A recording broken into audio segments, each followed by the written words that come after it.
Hi, and after a long time, this is Pushkaraj here doing a review for Film Pickle, and this is a review of the new Star Wars movie, The Last Jedi.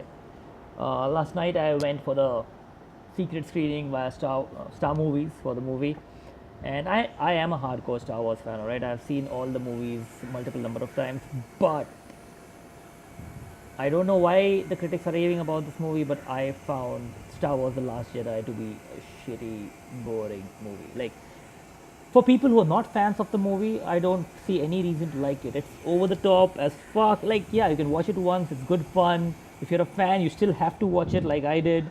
Like, for me, The Force Awakens was the most boring Star Wars movie ever made. And but on IMDb, Force Awakens has a rating of 8.1, putting it really high in the entire Star Wars saga. The way I see it, what is happening on IMDb and among the critics is all the people who are already Star Wars fans, they're feeling compelled to rate it well. And the only logic that I seem to be making out of the ratings, I made a list out of all the ratings here, is that the more they stick to the past original Star Wars movie, the more of those characters they bring along again, the more critics of these movies are bound to love them. And it doesn't matter whether the story is good, whether the effects are good, or whatever. Like, you take a shit story and put the original characters back in there somewhere and the rating will still soar.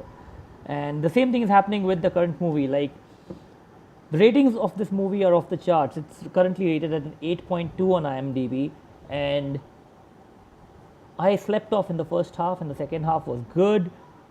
And yeah, it was a good movie, but nowhere close to being anything beyond a 7-star rating for this movie. It is a Rajnikant film made in Hollywood. Literally, the characters are over the top. Some characters are clearly forced.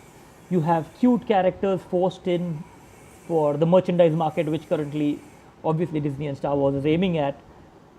And the story just doesn't grip you. It's just going on and on and on, and you know you're watching a fucking soap opera, which Disney is planning to merchandise into years and years of revenue for it. And I have totally lost interest in Star Wars series now. I think I'm better off sticking with my love for the originals and what it was.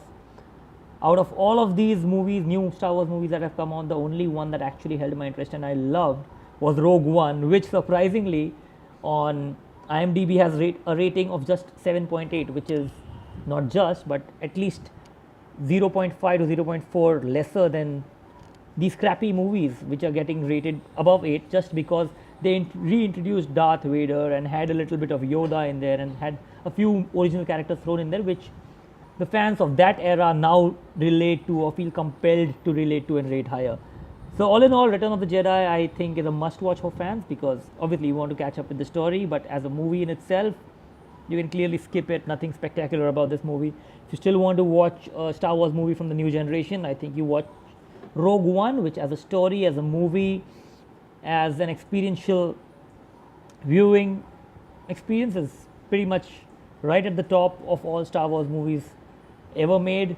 I'd put it right besides The Empire Strikes Back because it is a beautiful fucking movie. So the way I rate it, it's Empire Strikes Back, and the first three basically the original movies: A New Hope, Empire Strikes Back, Return of the Jedi, and then Rogue One. These are the four must-watch Star Wars movie. There is the most recent one, The Last Jedi, is a fucking pain in the brain, absolute Rajnikant-esque action scenes, and I don't know. I was not the only one getting bored. There was a person right beside me snoring away to glory, and the person I had gone to watch the movie with, I was laughing my ass off with her, and there were people cheering at some scenes. Oh, yeah, some scenes are very cheer-worthy, but rest of the time I could just hear people laughing and wondering like, what the fuck just happened? And that's about it. I rate The Last Jedi about 6.5 out of 10. So go watch it, miss it, it's up to you. And that's me signing off for Film Pickle. This is Pushkaraj Shirke. See you again next time.